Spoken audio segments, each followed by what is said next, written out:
Hello दोस्तों, आपका स्वागत है हिंदी क्वेश्चन बैंक में। यूपी पुलिस कांस्टेबल जो बम्पर भर्ती निकली है, जिसका एग्जाम होना है 11 फरवरी के लिए। तद्धिति का संधि विच्छेद क्या है? तत् धन हित। तत् धन हित तद्धिति का संधि विच्छेद है और तद्धिति व्यंजन संधि है। उद्विग्न का संधि विच्छेद क्या है? उत धन विघ्न। उत धन विघ्न, उद्विग्न। मैं आपको बताना चाहती हूँ कि अगर आपको मेरी वीडियो अच्छी लगे तो लाइक शेयर सब्सक्राइब जरूर कर। दिक् धन गज दिग्गज। सत धन वाणी सद्वाणी। वाक धन जाल वाकजाल। यह उसी प्रकार से बदलते हैं जिस प्रकार से उद्विग्न का संधि विच्छेद है। उत धन विघ्न मिलकर उद्विग्न होता है। इसमें व्यंजन संधि है। ज़्यादातर प्रश्न इसी तरह से पूछा जाता है, उद्विग्न का संधि विच्छेद क्या है, या उत धन विघ्न दे दिया जाएगा और ऑप्शन में पूछा जाएगा इसकी संधि क्या है, या फिर पूछा जाएगा उद्विग्न में कौन सी संधि है। तो उद्विग्न में व्यंजन संधि है। बीती विभावरी जागरी, अंबर पनघट में डुबो रही, तारा घट उषा नागरी। बीती विभावरी जागरी, ठीक है। तो ये बहुत ही कॉमन पंक्तियां हैं। इसमें रूपक अलंकार है। इसमें अंबर उपमेय का पर पनघट का उपमान है, ठीक है। और तारा उपमेय पर घट उपमान है। उषा उपमेय पर नागरी उपमान का अभेद आरोप है। तो यहाँ पे रूपक अलंकार है। बिन घनश्याम धाम धाम ब्रज मंडल में, ऊधो नित बसत बहार बरसा की है। इसमें प्रयुक्त अलंकार है। तो उक्त पंक्ति में कौन सा अलंकार है? श्लेष अलंकार। श्लेष अलंकार कहाँ होता है? जहाँ एक ही शब्द के अनेक अर्थ निकलते हों, एक से अधिक अर्थ निकलते हों। जैसे घनश्याम, इन पंक्तियों में घनश्याम जो दे रखा है, इसका एक अर्थ तो निकलता है श्री कृष्ण और दूसरा अर्थ निकलता है बादल। बादल को भी घनश्याम बोलते हैं, घन और घनश्याम। और श्री कृष्ण को भी। यहाँ पे दो अर्थ निकल रहे हैं। यहाँ कृष्ण के लिए भी कहा जा रहा है और बादल के लिए भी कहा जा रहा है। तो यहाँ श्लेष अलंकार है। निम्नलिखित में से कौन सा शब्द एक वचन तथा बहुवचन दोनों में प्रयोग हो सकता है? तो एक वचन तथा बहुवचन दोनों में। बालिका नहीं हो सकता, बेटा नहीं हो सकता, क्योंकि बालिकाएं हो जाएगा, बेटा बेटे हो जाएंगे, लड़का लड़के हो जाएंगे बहुवचन में। और मुनि मुनि हो सकता है, मुनि मुनिया नहीं हो सकती, ठीक है। जैसे मुनि बालक को अच्छी सीख देता है, मुनि जा रहे हैं। मुनियों भी हो सकता है, लेकिन जगह जगह पे, लेकिन मुनि ज़्यादा सही है। ये दोनों में प्रयोग हो सकता है, एक वचन में भी और बहुवचन में भी। जैसे मुनि बालक को अच्छी सीख देता है, मुनि जा रहे हैं। तत्सम और तद्भव का कौन सा युग्म सही है? करहाट कड़ाह, करहाट कड़ाह। अष्ट आठ, कुछ कोक, कफित कैथा। सबसे मेन बात इसमें समझने की क्वेश्चन को है कि तत्सम और तद्भव का कौन सा युग्म सही है। ये सही पूछ रहा, ना कि गलत। यानी कि 3 इसमें गलत होंगे और 1 सही होगा। कुछ कोक का तत्सम तद्भव की दृष्टि से सही युग्म है। कुछ मीन्स कोक, कुछ कोक का तत्सम है, ठीक है। संस्कृत के शुद्ध शब्दों को तत्सम कहते हैं और उनसे उत्पन्न या विकसित शब्दों को तद्भव कहते हैं। कड़ाह का है कटाह ना के करहाट, ठीक है। कैथ का है कपित्थ ना कि कैथा का। आठ का है अष्ट, ठीक है, ना कि अष्ट। देखना माइन्यूट सा अंतर है सिर्फ, ठीक है। ये प्रश्न मैंने बहुत ही चुनिंदा लिए हैं, ये सीधे सीधे फंसने वाले हैं, इन्हें ध्यान से सुनना। निम्नलिखित प्रश्न शब्दों में किसमें उपसर्ग का निर्देश अशुद्ध है? उपसर्ग कौन से होते हैं? उपसर्ग किसी शब्द के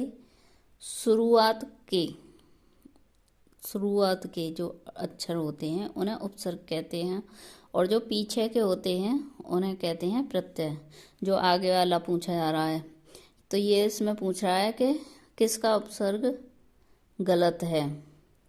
तो इसका किस चीज का उपसर्ग गलत है इसमें? निमज्जित, निम धन अज्जित, निम धन अज्जित का दिखा रहा है निमज्जित। ने धन खरा निखरा, अध धन सेरा अधसेरा, उत धन ग्रीव उदग्रीव।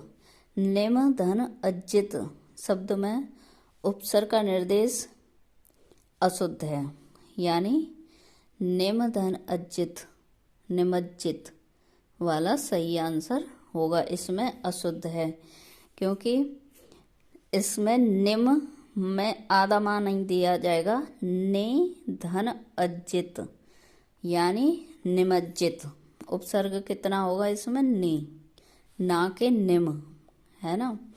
अति अति जो जिसमें अति जैसे कुछ उदाहरण दे रखे हैं। अति का अत्याचार, जैसा अति धन आचार, अति धन क्रमण।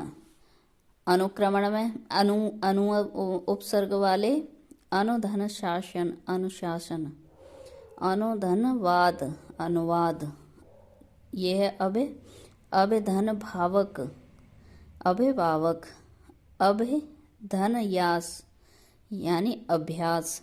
इसी तरह से निमज्जित में ने धन अज्जित आएगा, ना कि निम धन अज्जित, ठीक है। तो इसका ए राइट है। नेक्स्ट, किस शब्द में तत्पुरुष समास है? तो तत्पुरुष समास किस में होता है? जिसमें का की के जुड़ जाए बीच में, ठीक है। ये दौड़ धूप नहीं। मधुमक्खी, मधु की मक्खी, मधुमक्खी में है तत्पुरुष समास।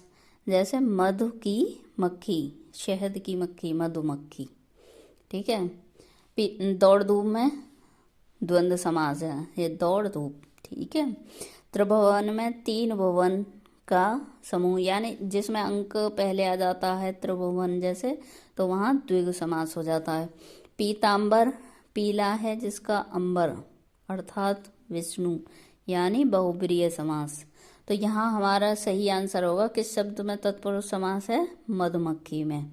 मधु की मक्खी, मधु की मक्खी यानी तत्पुरुष समास। सिर पर सवार रहना मुहावरे का क्या अर्थ है? पीछे पड़ना, बाधक होना, भाग जाना, मरने मारने पर उतारू होना। तो सबसे ज़्यादा सही बैठता है पीछे पड़ना, सिर पर सवार होना। जिस तरह से बोलते हैं ये तो मेरे सिर पर सवार हो रहा है, हर काम के लिए मेरे सिर पर सवार रहता है, उसी तरह से सिर पर सवार होना मतलब पीछे पड़ा रहता है। सिर पर सवार रहना मुहावरे का अर्थ है पीछे पड़ना। भाग जाना 9 2 11। मरने मारने पर उतारू किसका अर्थ है? जान पर खेलना, सिर पर खून सवार होना। बाधक होने, रास्ते का कांटा होना, ठीक है। नेक्स्ट, वह बहुत अच्छा लड़का है वाक्य में वह कौन सा सर्वनाम है? निजवाचक सर्वनाम, निश्चयवाचक सर्वनाम, अनिश्चयवाचक सर्वनाम, संबंधवाचक सर्वनाम। देखो ये सर्वनाम ना बहुत ही अच्छा और इम्पोर्टेंट टॉपिक है। मेरे चैनल पर सर्वनाम की वीडियो पड़ी हुई है, आप सर्वनाम की वीडियो वहाँ से देख लेना। तो वह जो है वह इसमें ये सर्वनाम, वह बहुत अच्छा लड़का में वह, तो वह क्या कर रहा है कि निश्चय कर रहा है कि वह लड़का, वह बहुत अच्छा लड़का है। कौन सा? वह। तो इसमें है निश्चयवाचक सर्वनाम। ठीक है, वाक्य में वह शब्द निश्चयवाचक सर्वनाम है। वाक्य में प्रयुक्त शब्दों पदों का परिचय। बहुत, वह तो हो गया निश्चयवाचक सर्वनाम, और बहुत क्या है? प्रविशेषण। अच्छा क्या है? गुणवाचक विशेषण। और लड़का जातिवाचक संज्ञा है, सहायक क्रिया। तो आपको ना मैं, वह, वे, ये होते हैं सर्वनाम। तो सर्वनाम की वीडियो इसमें देख लेना, वहाँ से आपको बहुत सहायता मिल जाएगी।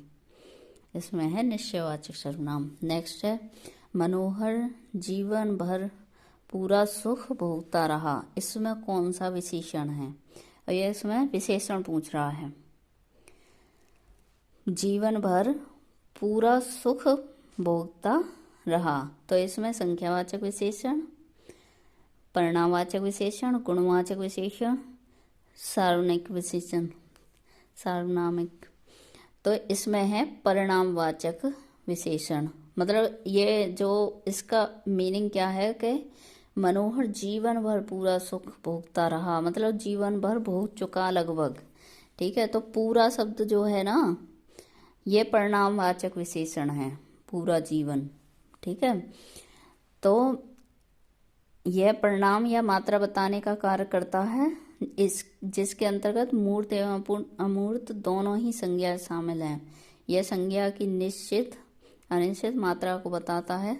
तो यहाँ पे ये जो पूरा लगा हुआ है, इसलिए ही यह परिणामवाचक विशेषण है। नेक्स्ट, दांत और जीभ का स्पर्श कर से बोले जाने वाले वर्ण को क्या कहते हैं? जो दांत और जीभ से स्पर्श करके बोले जाते हैं उन्हें बोलते हैं दंत। क्या बोलते हैं? दंत। जैसे द बोला तो जीभ दांत से टच हुई, द मतलब दांत से। ठीक है, मूर्धन्य कौन से बोलते हैं? श, ट, ठ, ड, ढ, र। दंतोष्ठ जो दांत और होठ के उससे बोले जाएं। कंठोष्ठ कंठ गले और उससे बोले जाएं होठों से। ठीक है, दांत और जीभ के स्पर्श से बोले जाते हैं, वो हो जाते हैं दंत्य। निम्नलिखित ध्वनियों की निर्दिष्ट विशेषताओं में कौन सा अशुद्ध है? च तालव्य, महाप्राण, ख महाप्राण कंठ, त अल्पप्राण दंत्य, म ओष्य शगोश। तो यहाँ पे जो दे रखी हैं ये ध्वनियाँ, इसमें च तालव्य तो है लेकिन महाप्राण नहीं, यह है अल्पप्राण, अल्पप्राण। ठीक है, च तालव्य तो जब हम च बोलेंगे तो तालू से जीभ लगेगी, तो इसलिए यह तालव्य हो जाते हैं। जैसे च है, बोल के देखो च, तो ये तालव्य ध्वनि हो गई।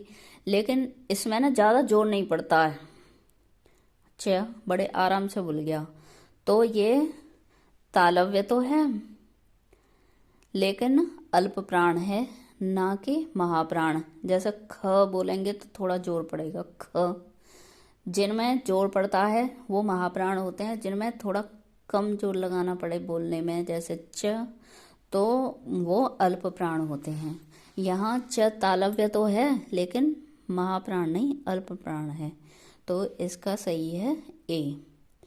आप अगर इसे ही समझकर ध्यान से सुनेंगे तो आपके बहुत सारे डाउट क्लियर होते जाएंगे। ठीक है, नेक्स्ट है बाण का पर्यायवाची नहीं है। बाण, वो पर्यायवाची तो आपने बहुत ही याद कर रखे होंगे। तो बाण का पर्यायवाची नहीं है सारंग। बाण के पर्यायवाची है शिलीमुख, विशिख, आशुक, और नहीं क्या है? सारंग। तो सही आंसर है इसमें सारंग। ठीक है, नेक्स्ट है आयोग वाह कहा जाता है? आयोगवाह किसे कहा जाता है? अल्पप्राण को, विसर्ग को, महाप्राण को, संयुक्त व्यंजन को? तो आयोगवाह कहा जाता है विसर्ग को। और विसर्ग क्या होते हैं? जो बड़ी अंक के पीछे दो बिंदियां लगी रहती हैं ना, इन्हें बोलते हैं विसर्ग। और ये ही आयोगवाह हैं। वर्णमाला में अम और अह आयोगवाह अक्षर माने जाते हैं। स्वरों की भांति इनका स्वतंत्र उच्चारण नहीं किया जा सकता और व्यंजनों के समान ये स्वर से पूर्व नहीं लिखे जाते, अतः स्वर के बाद लिखे जाते हैं। जैसे अ ई जो वर्णमाला है उसमें पूरे स्वर खत्म होने के बाद ये दो आयोगवाह हैं। वैसे तो स्वर 11 हैं, लेकिन इन दो को मिलकर 13 हो जाते हैं। ठीक है, तो इनका योग न तो स्वर में और न व्यंजन में किया जा सकता है। यही कारण है कि इन्हें आयोगवाह कहते हैं। इसकी अंक की बिंदी को अनुस्वार और ये जो दो बिंदियां इन्हें विसर्ग कहते हैं। ठीक है, नेक्स्ट है, सुमेल कीजिए। सत्यार्थ, ये रचना है किसने, कौन सी लिखी है? सत्यार्थ प्रकाश किसने लिखी है? दयानंद सरस्वती ने। रामचरितमानस तुलसीदास जी ने। सूरसागर सूरदास जी ने। और भक्तमाल नाभादास जी ने। ठीक है, नेक्स्ट है, निम्न में भाववाच्य का उदाहरण है। उससे बैठा नहीं जाता, इसमें पूछ रहा है भाववाच्य का उदाहरण कौन सा सही है? उससे बैठा नहीं जाता, राम से खाया नहीं जाता, राम पत्र लिखता है, सीता पुस्तक पढ़ती है। तो उससे बैठा नहीं जाता और राम से खाया नहीं जाता, ये दोनों वाक्य ही भाववाच्य हैं। तो इसका सही आंसर है बी। ठीक है, नेक्स्ट है, निम्नलिखित में से कौन सा उत्तर सही है? अनुस्वार पूर्ण अनुनासिक ध्वनि है, वर्ग का पंचमाक्षर अनुनासिक होता है, अनुनासिक के उच्चारण के दौरान नाक से बहुत कम सांस निकलती है और मुंह से अधिक निकलती है। ठीक है, तो इसका सही आंसर है, तीनों ही सही आंसर हैं इसके। अनुस्वार पूर्ण अनुनासिक ध्वनि है, नाक के सुर में बोली जाती है अनुस्वार अंग। ठीक है, वर्ग का पंचमाक्षर अनुशासिक होता है, जैसे क ख ग घ ञ, तो ये अनुशासिक हो गई। च छ ज झ ञ, तो ये जो है ये इसका भी पांचवा अक्षर अनुनासिक हो गया, मतलब नाक के सुर बोलने वाले। और जब अनुनासिक बोले जाते हैं जब तुम्हारी नाक बंद कर दी जाए और तब बोलने को कहा जाए, तो अनुनासिक का मतलब होता है नाक के सुर जो बोलते हैं। ठीक है, तो इसका सही आंसर है बी। नेक्स्ट है, श्याम गौर के मैं कहूँ बखानी, गिरा अनयन नयन बिनुबानी, इस पद्य में कौन सा भाव है? तो ये इस पद्य में है मधुर भाव। कौन सा भाव है? मधुर भाव। राम और लक्ष्मण के सौंदर्य का वर्णन है जो कि सीता के समक्ष उनकी सखियों द्वारा किया जा रहा है। उनके सौंदर्य को सुनकर सीता के हृदय में मधुरता व श्रृंगारिकता का भाव जागृत हो रहा है, जिसके कारण उपयुक्त पद में मधुर भाव है। श्याम गौर, ये रामायण की चौपाई है तुलसीदास की रामचरितमानस में से। ठीक है, नेक्स्ट है, यह पद्यांश किस कवि का है? कुम्भनदास। तो ये रामायण की चौपाई है ना, श्याम गौर के मैं कहाँ बखानी, गिरा नयन नयन बिनु बानी, तो ये तुलसीदास की है, रामचरितमानस में से चौपाई है। मैंने ये इसके 2 प्रश्न पूछ लिए इसमें से। नेक्स्ट है, चांदनी चौक में कौन सी संज्ञा है? द्रव्यवाचक, जातिवाचक, भाववाचक, व्यक्तिवाचक। तो चांदनी चौक जगह की मतलब व्यक्तिवाचक संख्या, जो खास व्यक्ति, स्थान अथवा वस्तु के नाम का बोध होता हो तो वहाँ होती है व्यक्तिवाचक संज्ञा। चांदनी चौक क्या है? स्थान है चांदनी चौक। ठीक है, तो इसमें कौन सी संज्ञा होगी? इसमें व्यक्तिवाचक संज्ञा हो गई। निम्नलिखित में से कौन सा विकल्प विलोम की दृष्टि से सही नहीं है? सुबुद्धि, असुबुद्धि, आरोह, अवरोह, उत्कर्ष, अपकर्ष, कीर्ति, अपकीर्ति। तो ये 3 तो सही है। सुबुद्धि का होगा दुर्बुद्धि, ना कि असुबुद्धि। तो सही उत्तर है ये दोनों का सही मेल नहीं है। सुबुद्धि का होगा दुर्बुद्धि। ठीक है, बाकी के 3 जो हैं आरोह, अवरोह, उत्कर्ष, अपकर्ष, कीर्ति, अपकीर्ति, यह सही है। नेक्स्ट है, सुमेल कीजिए। तो इसमें सुमेल करवा रहा है तत्सम और नहीं, ये करवा रहा है उसके एक दूसरे के पर्यायवाची का। तो तलवार को क्या बोल सकते हैं? कृपाण। क्या बोल सकते हैं तलवार को? कृपाण। तलवार का पर्यायवाची कृपाण। टेढ़ा का पर्यायवाची वक्र, वक्र। तरु का पर्यायवाची वृक्ष। पटु का पर्यायवाची प्रवीण। ठीक है, तो कौन सा सही आंसर है इसका? एक। तो ये पर्यायवाची हर एक चीज़ मिलेगी आपको इस वीडियो में, हर एक चीज़ मिलेगी पर्यायवाची। संधि विच्छेद से क्वेश्चन, समास से क्वेश्चन, अलंकार से क्वेश्चन, एवरीथिंग। बस आप ध्यान से सुनते रहो। नेक्स्ट है, निम्नलिखित में से कौन सा मिश्र वाक्य है? मैं उसमें न पत्ते थे न फूल थे। पहला, मैंने सुना है कि आपके देश में अच्छा राज प्रबंध है। यज्ञदत्त देवदत्त को व्याकरण पढ़ाता है। वह उड़ती हुई चिड़िया पहचानता है।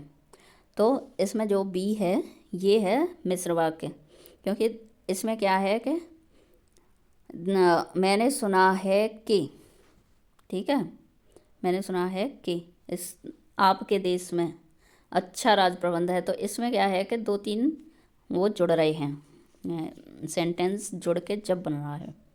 एक तो मैंने सुना है कि आपके देश में अच्छा प्रबंध है, किससे जुड़ रहा है ना, तो ये हो गया मिश्र वाक्य।